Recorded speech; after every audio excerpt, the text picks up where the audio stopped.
Bonjour à tous. Bienvenue. Voilà, bravo à tous ceux qui sont là depuis ce matin. Donc, allez, on doit Bonjour dire, à tous.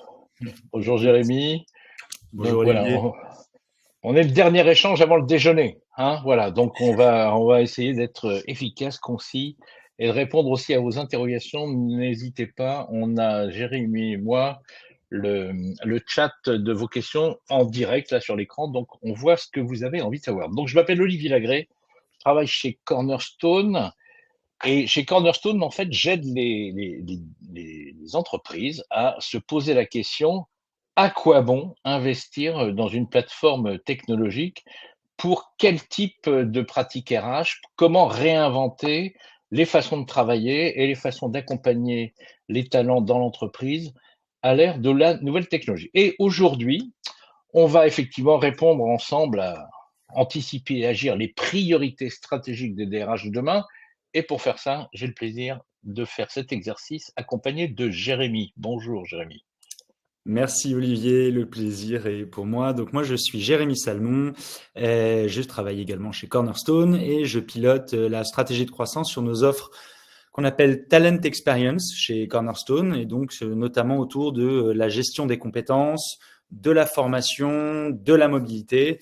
Et mon rôle, c'est d'accompagner les entreprises à structurer également leur démarche RH et à la connecter à leurs enjeux métiers. Voilà, je suis ravi également d'être avec vous. On va bientôt pouvoir démarrer. J'ai vu que vous étiez nombreux à nous avoir rejoints. Écoute, Olivier, je te laisse la main pour démarrer ce Ouais. webinaire. Alors, avant effectivement de vous proposer 5 priorités stratégiques, mais on va vous dire d'où viennent ces 5 priorités stratégiques, on voulait, Jérémy, planter quand même et se mettre d'accord sur 2, 3 éléments de décor. Mm. 2, 3 éléments de décor qu'on a effectivement appelé ce qui se passe là en 2025, ce qui se passe en 2025, effectivement, avec non seulement une intensité de changement, mais aussi une accélération du rythme du changement qui est vraisemblablement pas commune à beaucoup de périodes qu'on a connues ces 50 dernières années. Alors, tiens, par exemple, un chiffre incroyable, Jérémy. Est-ce que tu savais que quand McKinsey va interroger des jeunes actifs, donc des moins de 30 ans, en leur demandant qu'est-ce qui est pour vous non négociable dans un environnement de travail, 70% des gens disent le bien-être psychologique dont je bénéficie est quelque chose d'absolument non négociable. Ça fait partie complètement de ce que j'attends de mon employeur. Et c'est vrai qu'effectivement, on a beaucoup d'évolutions entre les générations qui sont en fait pas forcément liées aux générations, mais qui sont en fait le résultat de toute une progression sociologique de ce qui s'est passé dans les évolutions au cœur même du monde du travail ces dernières années. Donc vous voyez, c'est quand même des choses importantes.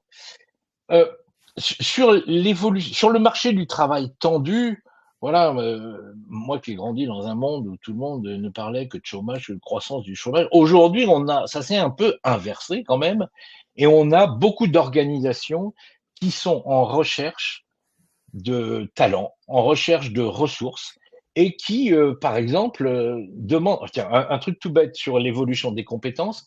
En fait, on a fait une étude récemment.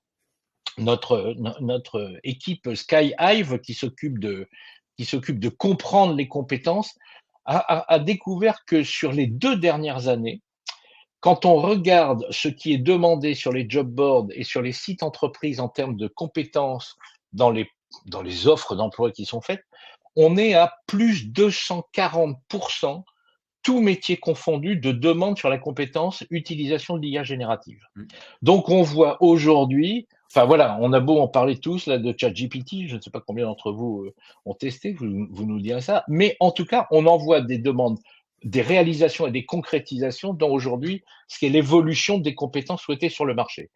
La globalisation et les changements géopolitiques, est-ce que à l'heure de J+2, après la déclaration de politique générale de Donald Trump, après, je pense que tout le monde voit ce dont on parle.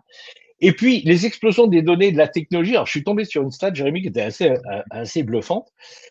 Berzin, il nous dit l'année dernière que, en moyenne, un salarié génère 1200 points de data par an dans ses interactions avec l'entreprise. Que ça va depuis la simple badgeuse jusqu'aux demandes d'absence, jusqu'aux interactions qu'on a avec son organisation, 1200 points de données. Donc, c'est vous dire que de la donnée autour des ressources humaines, on en a beaucoup et que tout ça, naturellement, fait partie intégrante du paysage de ce qui va occuper cette année les DRH. Alors, pour aborder cette question-là, en fait, on a tendance et l'habitude chez Cornerstone de résumer par ce terme-là ce qui nous semble être les 3 défis qui sont aujourd'hui les défis prégnants des entreprises et donc qui vont naturellement générer leurs priorités. Première chose, rendez-vous compte que 57% des responsables disent que dès aujourd'hui, je n'ai pas les compétences dont j'ai besoin pour délivrer la qualité que je promets à mes clients. 40% des employés, quand on les interroge, pensent que leur entreprise les aide vraiment à réussir. 40%, c'est quand même pas beaucoup. Et 72% des managers, et ce n'est pas les responsables RH, 72% des managers sont inquiets et sont préoccupés du manque de visibilité qu'ils ont sur à quoi va ressembler le business de demain dans leur organisation. Et donc, cette triple préoccupation, chez Cornerstone, on résume ça par le terme de Workforce Readiness Gap, c'est-à-dire ce déficit de préparation de la force de travail dont dispose l'entreprise pour avancer. Et d'une certaine façon, s'il fallait résumer aujourd'hui ce que sont les priorités des DRH pour 2025, il s'articule autour du traitement de ce triple déficit. Comment je peux aider mon organisation à faire face à ce déficit de compétences, ce déficit d'alignement entre ce que veulent mes collaborateurs et ce que moi je suis capable de leur proposer et ce que veulent mes managers qui eux ont eux aussi des objectifs personnels mais aussi des objectifs professionnels. Et enfin, la visibilité que j'ai ou que j'ai pas sur à quoi va ressembler demain. Juste un mot, j'ai été tombé sur un article du New York Times qui disait il y a 6 mois que les thèmes d'évolution de la force de travail étaient devenus un des 3 sujets prioritaires des DAF, de l'Association américaine des directeurs financiers. Donc vous voyez que ça se diffuse bien au-delà, ces préoccupations-là se diffusent bien au-delà de la fonction RH. Alors on voulait savoir, effectivement, et je sais que Mathilde qui m'entend va vous proposer de répondre à ça. C'est-à-dire, il y a quelques semaines, on a présenté ça. Et effectivement, on voudrait savoir, vous, dans ces 3 déficits-là, les compétences, les besoins futurs de compétences, donc les compétences d'aujourd'hui, le besoin futur de compétences pour demain, ou le manque d'alignement entre l'employé et l'entreprise, quels sont ceux qui vous préoccupent le plus? Alors, j'ai soumis mon vote, tiens, hop, j'ai donné mon avis. Alors, comment est-ce qu'il apparaît ce vote?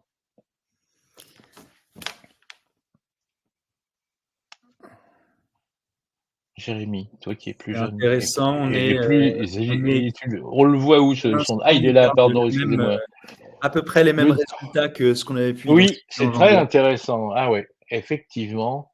Bon, donc on va dire que l'alignement, l'engagement, enfin ces thèmes-là sont une vraie cause 2025 et qu'effectivement anticiper, c'est très intéressant de voir qu'effectivement, tu as raison, on est dans une assez grande stabilité pour le faire.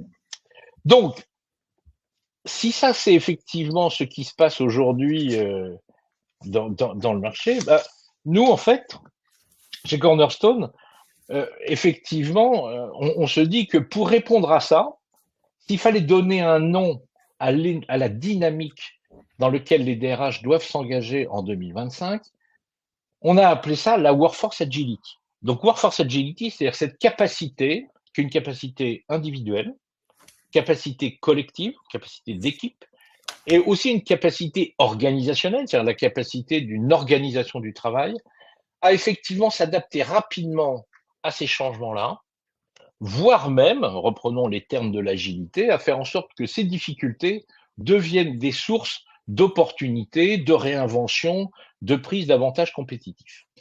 Et donc, d'une certaine façon, s'il fallait se poser la question quelles sont les priorités en 2025 des DRH, on pourrait dire que répondre à ce triple déficit, comment je développe rapidement les bonnes compétences, comment j'aligne les objectifs de l'entreprise et ceux des individus, comment je construis dès aujourd'hui l'effectif dont je vais avoir besoin dès demain matin, c'est peut-être ça la grande dynamique.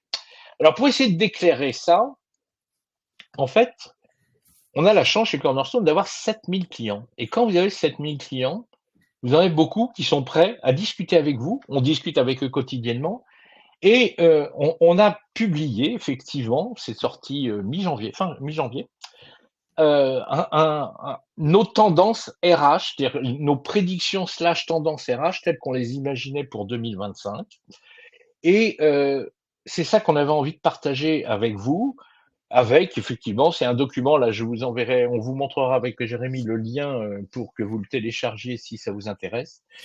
Mais c'est ça qu'on va dévoiler pour vous ce matin. Quelles sont les 5 grandes tendances que chaque responsable RH doit savoir pour réussir en 2025? Est-ce que tu peux nous en parler déjà? Est-ce que tu peux nous les présenter globalement, Jérémy? Ouais, merci beaucoup Olivier. Effectivement, donc là l'idée c'est effectivement de parler des tendances. Donc ce qu'on va vous partager, c'est des tendances, mais c'est également ce que l'on voit déjà en mouvement et à l'œuvre dans les entreprises. C'est les conversations et ce sont les sujets qui ont émergé et qui émergent et qui sont traités par nos clients.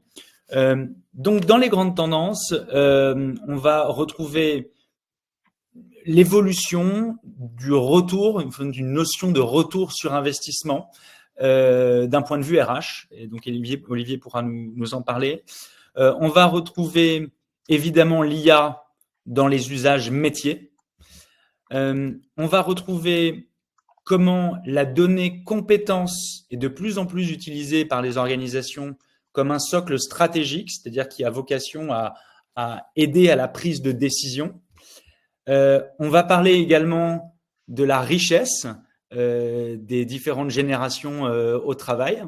Olivier également, tu pourras nous en parler.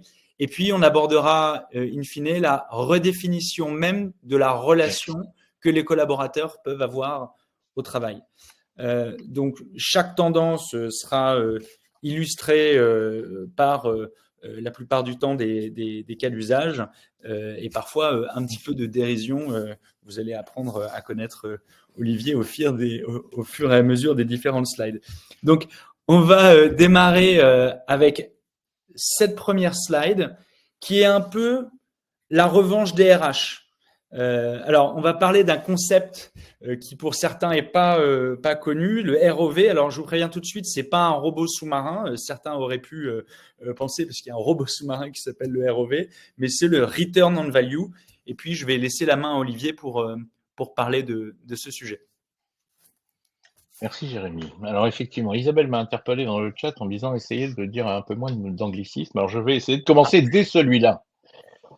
Effectivement, le RSI, retour sur investissement, paraît aujourd'hui dans beaucoup d'organisations un peu dépassé. Parce qu'en fait, l'idée de se préoccuper du retour sur investissement financier, c'est pas mal, mais ça n'aide pas la DRH à se positionner dans ses échanges avec ses dirigeants, avec ses managers, avec ses collaborateurs.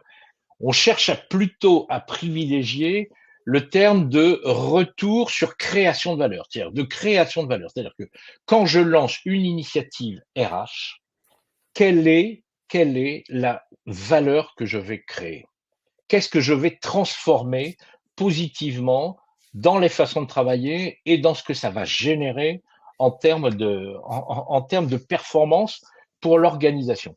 Bon, moi, j'aime bien souvent donner ce modèle, et vu mon grand âge, vous voyez, effectivement, j'ai des références qui datent, mais effectivement, vous savez peut-être qu'il y a un jeune gars qui s'appelle Donald Fitzpatrick qui, en 1955, fait une thèse à Berkeley sur qu'est-ce qui fait la valeur d'une action de formation.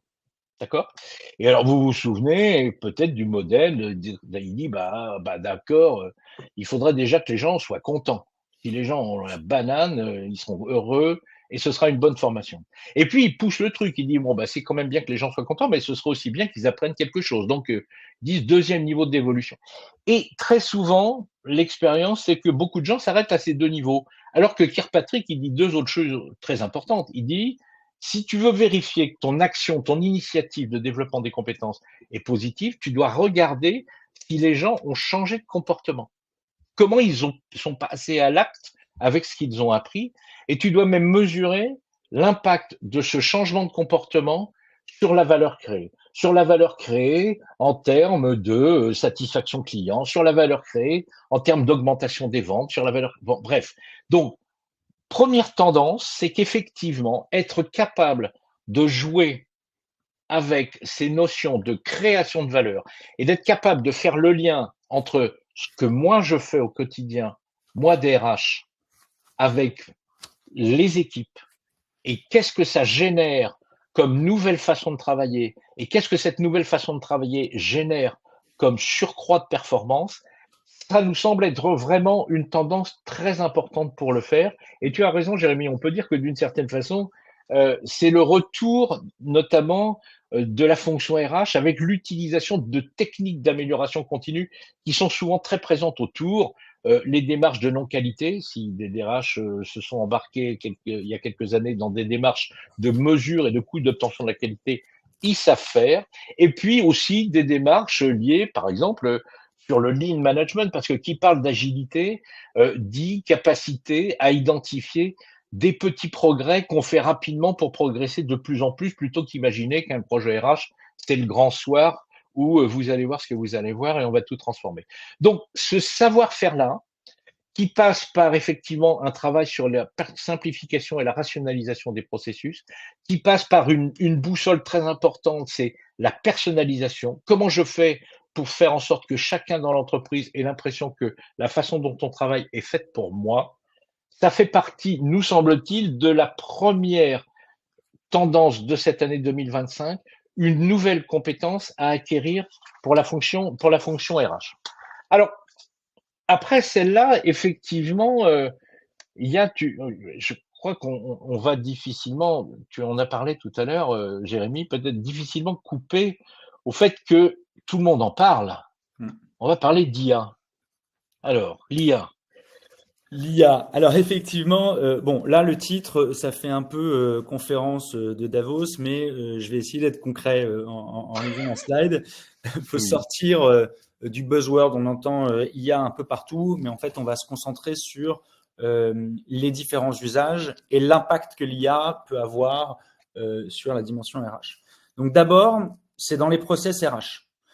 Dans les process RH, on va voir beaucoup d'organisations ou de nos clients qui vont s'appuyer sur l'IA pour analyser automatiquement leurs offres d'emploi, identifier les biais de formulation, faire du matching entre les différents profils et les besoins business qu'ils vont pouvoir avoir. Donc, l'IA, c'est désormais complètement intégré ou en tout cas a bien démarré à s'intégrer dans les différents process RH.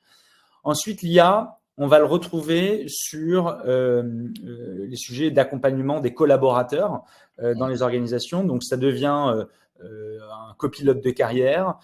Ça leur permet de suggérer avec beaucoup plus de précision que ce qu'on pouvait le faire auparavant les bons contenus de formation adaptés à leurs enjeux, leurs aspirations, leur rôle d'aujourd'hui et de demain. C'est également pouvoir leur recommander différents projets dans les organisations. On a vu que c'était quand même une tendance émergente. Et puis, leur proposer tous ces éléments-là, principalement en fonction, comme je disais, de leur rôle et de leurs aspirations. Ensuite, l'IA, ça vient s'intégrer également du côté des managers. Ça va les aider dans les différentes suites et dans les différents outils. Ça va les aider à objectiver leurs décisions en proposant par exemple des plans de formation ou des plans de développement pour leurs collaborateurs, de mieux traquer également le suivi et la revue de performance qu'ils ont pu faire avec leurs collaborateurs. Et enfin, l'IA, ça vient soutenir quand même un des grands enjeux, en tout cas, que l'on retrouve chez nos clients sur le sujet de la rétention des talents, en rendant visibles les chemins de carrière de façon beaucoup plus concrète et accessible à chacun. Et ça, c'est quand même une grande démarche qui sont souvent liées et adossées à des enjeux qu'on appelle talent marketplace. Et l'IA a révolutionné l'approche des talent marketplace en pouvant utiliser la data, les différentes datas disponibles pour les RH. Donc, chez Cornerstone, l'IA, elle est nativement aujourd'hui intégrée sur l'ensemble des solutions, que ce soit du LMS, de la Learning Experience Platform, la Talent Marketplace, et notre outil de gestion et de pilotage des compétences qui s'appelle Skyhive. Et d'ailleurs, je pense que c'est une bonne transition avec la slide suivante et avec un des grands enjeux qu'on va pouvoir retrouver, le troisième enjeu, qui est la compétence. Je voulais juste peut-être, non, Jérémy, juste 2 secondes pour illustrer ce que tu viens de dire avant sur l'IA. Non, juste un mot là-dessus parce que j'ai participé il y a pas longtemps, donc moi je suis un ancien consultant, un ancien Deloitte, j'ai eu la chance d'animer il y a pas très longtemps une conf avec le patron du recrutement de chez EY. Et il nous a expliqué un truc assez fascinant sur comment est-ce qu'effectivement les cabinets de conseil qui étaient un peu figés par rapport à ça, en se disant mais bon sang, ChatGPT, est-ce que c'est le nouveau consultant dont tout le monde rêve? Ils ont pris le truc de façon très simple et très explicite et très visible, et ils ont créé une académie du prompt. Et donc, c'est-à-dire qu'en fait, tous les consultants sont invités à poster tous les 15 jours le prompt le plus efficace et le plus pertinent qu'ils ont envoyé dans leur IA générative, parce qu'ils ont leur propre IA générative, mais enfin, bon, je le dis, leur chat GPT à eux. Et je trouve qu'avoir ainsi explicité et officialisé et pris avec sérieux et sans stress ou sans excitation surjouée cette question de oui, ça change le métier de tout le monde, eh ben c'est une très bonne approche. Et bon, j'aimerais bien que si certains nous citent dans le chat des utilisations, peut-être qu'on fasse de l'échange de bonnes pratiques. Combien d'entre vous utilisent déjà l'IA pour effectivement faire des grilles d'entretien, des descriptions de postes, pour formaliser des objectifs de formation? Nous, on a le sentiment qu'on est passé en fait d'un moment où c'était très médiatique à un moment où ça devient rationnellement adopté par les organisations.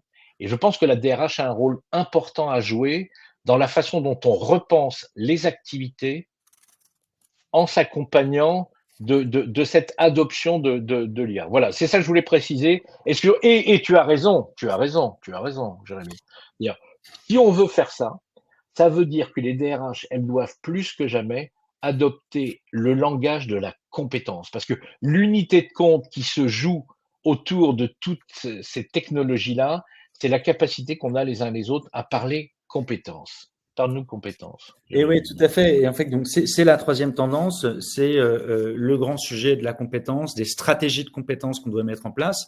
Alors, c'est plus du tout un sujet secondaire, c'est vraiment devenu un enjeu stratégique pour, je dirais, quasiment en tout cas la grande majorité. Après, ça dépend des typologies d'entreprises. Pour les très grandes entreprises, c'est sûr, c'est clé. Pour les moyennes entreprises, il y a quand même pas mal de réflexions en cours. Et pour les petites entreprises également, mais juste sur différents niveaux. Alors, pourquoi c'est un enjeu stratégique? C'est un enjeu stratégique, cette notion de compétence, et comme tu le disais avant, avec une approche assez pragmatique et terrain, parce que l'IA également transforme les métiers, en tout cas notre rapport au métier. Donc, la notion de la compétence, elle est bouleversée. Et puis, l'autre qui est un peu à un niveau un peu plus supérieur, avec une vision plus globale, c'est que les organisations constatent un écart croissant entre les compétences qui sont disponibles dans leur organisation aujourd'hui et les compétences qu'elles auront à avoir dans leur organisation demain. Donc, comment on adresse ce sujet compétences quand on est une organisation? Alors, pour certains, ça a déjà en partie été fait, mais la priorité, c'est de structurer ce qu'on appelle une job architecture, un référentiel d'emploi clair, et également, d'un autre côté, de cartographier les compétences réelles des collaborateurs. Et donc, l'IA va beaucoup nous aider là-dessus, là où avant, c'était un travail extrêmement fastidieux, extrêmement manuel, où on embarquait des cabinets de conseil, où il y avait un grand nombre de réflexions, beaucoup de comités de validation et d'échanges pour définir même la compétence. Et ben tout ça s'est rendu désormais beaucoup plus possible, beaucoup plus facile en tout cas et faisable et à l'échelle d'organisation également très large. Donc nous typiquement, on a une solution qui s'appelle Skyhive qui va permettre de cartographier les métiers, identifier ses compétences, repérer les écarts et recommander des actions concrètes de formation. D'ailleurs, c'est ce qu'a fait un de nos clients, je pensais à ça tout à l'heure, Sanofi, qui a été d'ailleurs un des premiers à aborder le sujet avec une organisation assez complexe et à harmoniser ces différents référentiels avec des cas d'usage très concrets comme le pilotage de sa mobilité, la gestion de ses plans de succession et sa formation. Voilà. Donc le sujet compétences, en tout cas, il est présent, il fait partie de l'intégralité des discussions que l'on peut avoir avec nos clients. Olivier, est-ce oui, que je voulais, tu sais, Vincent Béliveau, qui est le patron de Cornerstone en Europe. Oui. Oui, j'ai coupé ma caméra, je vais vous remettre ma caméra en fait. Voilà, excusez-moi, c'est parti. Voilà, me voilà revenu. Non, il résume ça souvent en disant qu'effectivement, les études nous montrent que d'ici 2027, chacun verra 44% de ses compétences, entre 40 et 50% de ses compétences évoluer. Oui. Et il dit, vous vous rendez compte, pensez à ce que vous faites de vos journées, de vos semaines, et imaginez que d'ici 2 ans, 40% des compétences dont vous avez besoin aujourd'hui seront obsolètes. C'est intéressant de se poser cette question-là. Okay. Ça mérite de, tiens, petit exercice pour la pause de ce midi. Regardez votre agenda de la semaine et dites-vous, tiens, quelles sont les compétences qui vous ont aidé à faire ça, et imaginez qu'il y en ait 44%, 40% à réinventer d'ici 2 ans. Ça peut être un bon thème mobilisateur pour des DRH de l'aborder par ce biais-là. Voilà, je voulais juste compléter cet exemple-là. Du coup, ça va nous permettre de passer à cette 4e tendance. Ouais. Alors là, cette slide, c'est un peu la Madeleine d'Olivier. Voilà. Il fallait qu'on parle des générations au travail et je me suis dit, bon, comme tu en as traversé quelques-unes, voilà, je me suis permis. Non, trêve de plaisanterie, le sujet de la diversité générationnelle, c'est pas juste un débat de société, et tu vas pouvoir en parler, mais c'est vraiment un levier stratégique pour les RH, pour renforcer je dirais la performance collective. Et donc voilà, je te laisse prendre le sujet. Non, mais merci. Je suis toujours très touché qu'effectivement, Cornerstone, on se dit, ben, c'est qui le doyen? C'est Olivier. Ben, on va le laisser parler, Bon, et d'autant plus que ce qu'on en découvre dans cette enquête récente qui a donné ce document sur les 5 tendances RH pour 2025, c'est que les organisations qui y arrivent le mieux, elles cherchent effectivement à construire des ponts, c'est-à-dire effectivement entre les différentes générations. C'est-à-dire que cette coopération intergénérationnelle est vraiment non seulement une des clés de succès parce qu'elle élimine les incompréhensions, certes, mais elle est aussi très fructueuse et très créatrice de valeur. On a publié, vous verrez ça sur le site Cornerstone, il y a un post de blog qui s'appelle 5 générations au travail et qui décrit les modes d'apprentissage préférés par chacune des générations. Et il est très frappant de voir qu'effectivement, par exemple, les jeunes, ils adorent une forme d'apprentissage qui est le mentorat. Et ça tombe bien parce que les vieux, oui, j'ai le droit de dire les vieux, c'est moi, donc les seniors, eux, ils adorent aussi transmettre. Et on voit que beaucoup d'organisations se disent comment je peux effectivement essayer de changer mon approche du développement en faisant en sorte que il y ait coopération. J'ai vu reparaître là l'autre jour un thème qui était très à la mode il y a 4-5 ans que je voyais plus trop, mais je le vois ressortir. C'est aussi l'idée du reverse mentoring. Mmh. Comment, moi j'ai eu des clients dont chaque membre du comité de direction avait son jeune qui lui expliquait à l'époque comment tweeter. Voilà, c'était quand j'étais chez Deloitte, c'était la grande mode des projets de transformation digitale 2015-2016, et on avait des dirigeants qui disaient oui, j'aimerais qu'on m'explique. Moi, j'animais des trucs où on avait des ateliers. Est-ce que tu veux créer un compte Twitter?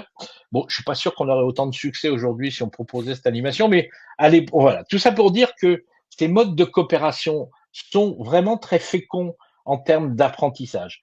Mmh. Euh, on évoque là deux autres modes d'apprentissage qui sont effectivement transgénérationnels et qui fonctionnent bien. La notion de mécénat de compétences, c'est effectivement comment, moi je travaille avec un groupe agroalimentaire qui a trouvé qu'effectivement pour garder ses forces vives, c'était intéressant de mettre au point des programmes de prêt de collaborateurs aux fournisseurs amont ou aval ou aux partenaires aval, et que tout le monde s'y retrouvait. C'est-à-dire qu'effectivement, l'entreprise améliorait son écosystème et les collaborateurs étaient contents de continuer à rester dans la même entreprise en allant voir ce qui se passe ailleurs. XR, Christelle, veut dire Extended Reality. Vous savez que, alors je suis désolé parce que c'est qui va pas être content tout à l'heure. C'est Isabelle qui m'a dit arrêtez de parler anglais. Donc voilà, Extended Reality, en fait, c'est tout ce qui est l'utilisation des mondes virtuels et de la réalité virtuelle comme des outils de formation dite immersive. C'est-à-dire comment, vous savez qu'on a trouvé des stats assez bluffantes sur l'impact d'apprentissage nouveau que crée l'idée, par exemple, de faire un jeu de rôle. Moi, la première fois qu'effectivement, je suis allé sur notre librairie de formation interne chez Cornerstone pour apprendre à conduire un entretien difficile avec un robot face à, enfin, un robot, c'est un avatar face à moi. Eh ben, on est vraiment dans le truc et on a mesuré, par exemple, qu'effectivement, l'utilisation des environnements virtuels pour déployer des actions, de l'apprentissage de, j'allais dire soft skills, de compétences non techniques, et ben, renforçait en termes d'émotion par 6 l'empreinte intellectuelle et émotionnelle que vous ressentiez quand vous apprenez comme ça. Donc, c'est aussi, en plus de ces modes multigénérationnels, de nouvelles façons d'apprendre qui ont effectivement du poids. Alors, je crois aussi que pour arriver au dernier et peut-être répondre aux questions qu'on va avoir, exactement. Voilà, On a effectivement, déjà presque commencé à en parler avec le mécénat de compétences. c'est ça. Et effectivement, donc cette cinquième tendance, c'est l'évolution du travail, le fait que la relation au travail évolue vite, plus vite parfois que certaines politiques RH d'ailleurs, mais en tout cas, voilà, ça évolue. Et si les attentes changent du côté des collaborateurs, les entreprises, elles aussi, doivent repenser leur modèle. Et donc là également, je vais te laisser prendre la main, Olivier, sur cette Bah, thématique. je suis tombé sur une statistique assez bluffante. Est-ce que vous savez que 57 millions d'Américains, 57 millions d'Américains, c'est-à-dire pratiquement 40% de la population active, disposent d'un job en plus du sien ou comme job principal, qui fonctionne sous le principe de contrat, enfin de contractualisation ponctuelle autour d'un projet. Mm.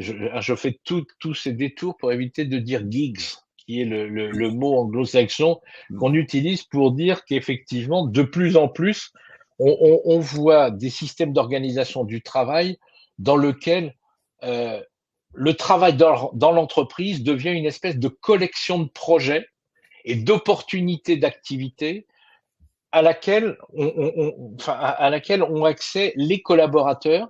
Et c'est absolument capital pour la DRH d'être capable de s'emparer de ce sujet parce que ça demande un design organisationnel incroyablement énergique et volontariste pour arrêter de s'imaginer que le job est figé dans un organigramme avec des postes, des machins, des ceci. Tiens, c'est Deloitte qui a publié il y a 2 ans une étude qui montrait que 71% des gens estiment qu'ils font au moins 30% de leur job hors du périmètre de leur définition de fonction.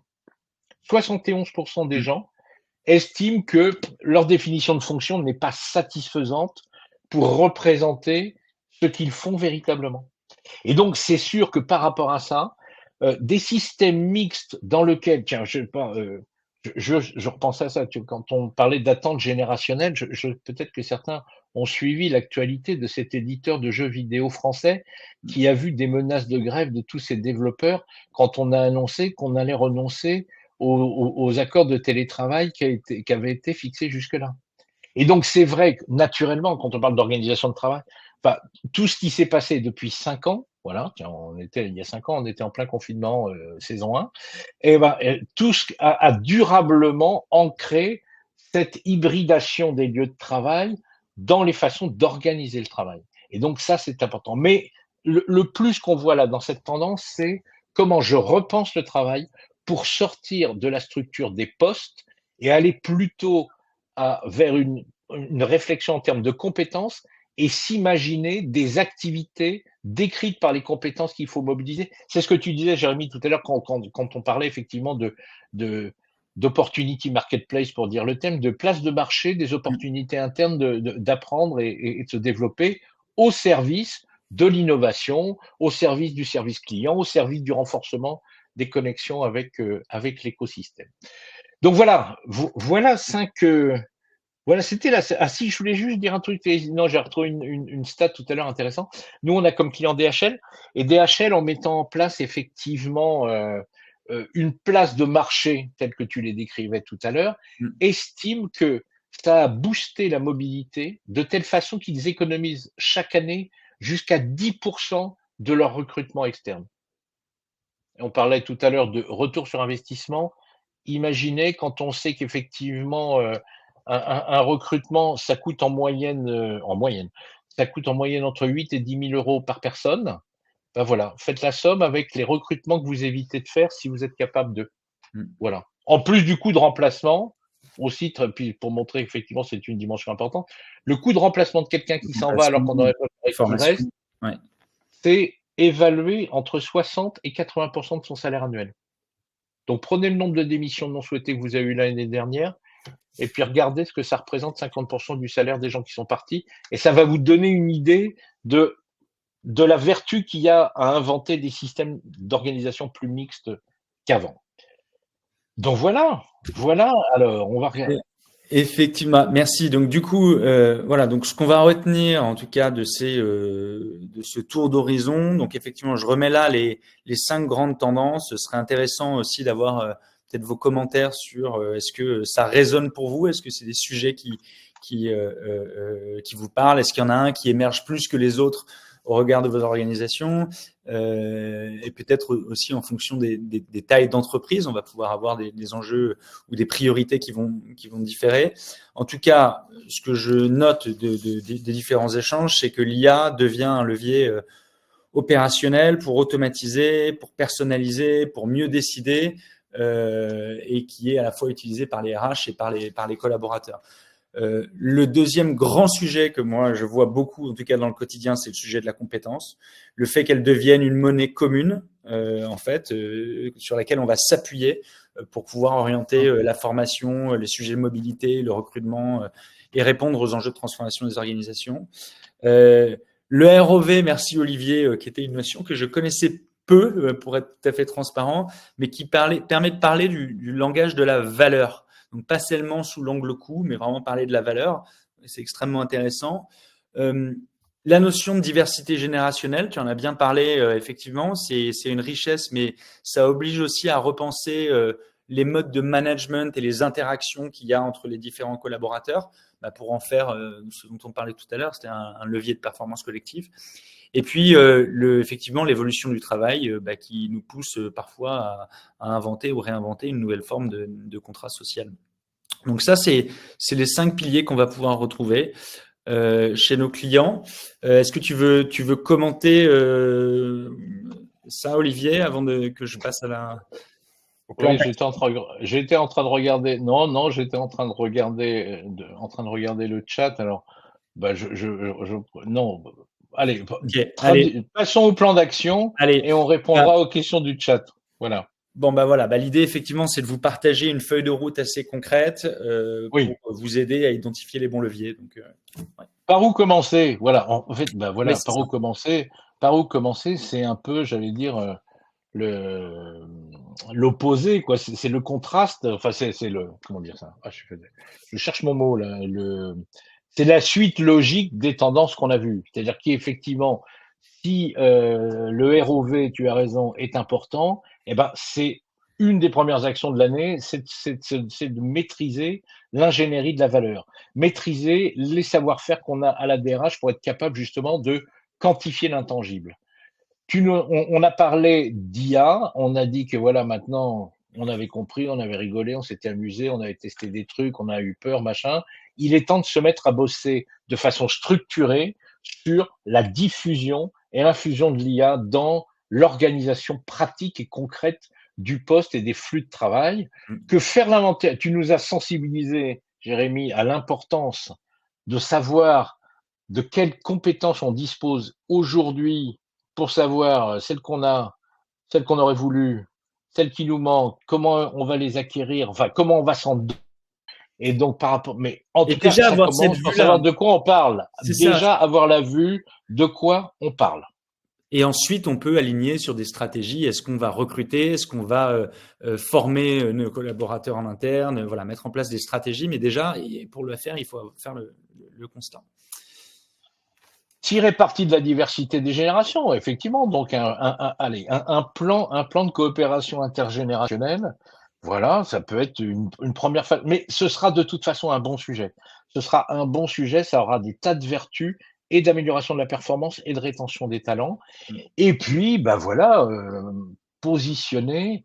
Maintenant que je vois que tout le monde, on est passé de préoccupations sur tu as le droit de partir combien de jours par semaine. Ça, c'était les grandes préoccupations des années 2010, quand ça a commencé à discuter accord de télétravail. À maintenant, tu es prêt à revenir combien de jours? Donc voilà, ça reste le bon sujet, avec effectivement cette évolution du modèle de main-d'œuvre qui peut toucher pas simplement effectivement cette histoire de travail, télétravail, travail hybride, mais aussi effectivement la façon dont le travail est lui-même construit et la façon dont contractuellement on arrive à faire vivre cette diversité-là pour qu'effectivement on arrive à capter un écosystème de talent qui soit générateur de performance pour l'organisation. Olivier, je vois qu'il Voilà, me reste, merci, et il je nous vois reste qu'il me trois reste minutes. 3 minutes. Alors, je ne sais pas si on aura Alors, est-ce qu'on a des le questions? temps pour Est-ce faire. qu'on a des questions? Est-ce qu'on a des questions? Alors, peut-être répondre à Oui, ceci. pardon, Voilà. merci, tu as raison. Avant de revenir sur les 5 Oui, priorités stratégiques, déjà pour voir, on avait fait également déjà un sondage, oui, est-ce on avait qu'on fait peut se l'exercice, voir, effectivement. On avait fait l'exercice mi-janvier. Et on se demandait, vous, alors vous, qu'est-ce qui est déjà dans votre agenda? Là, on est déjà fin mars. Vous avez déjà travaillé sur quoi cette année?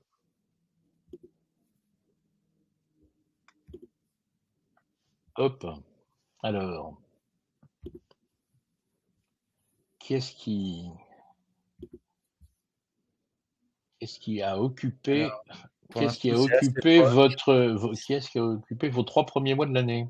L'inventaire des compétences, quand même, est un tout petit peu devant. Ouais.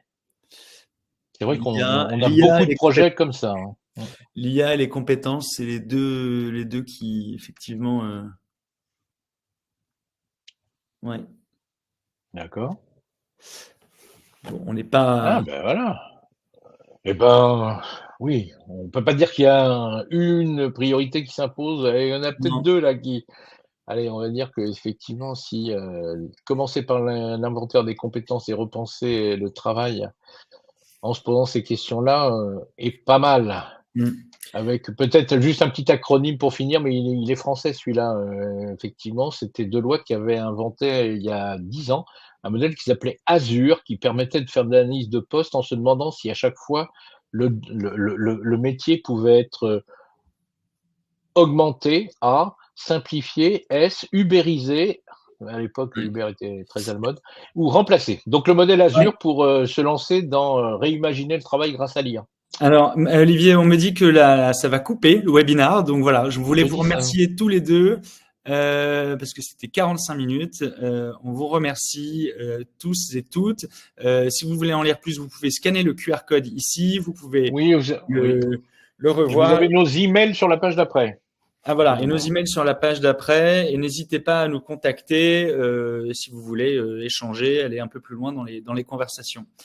Voilà, merci Merci beaucoup. à toutes et à tous et à bientôt peut-être. Bonne journée. Bonne journée.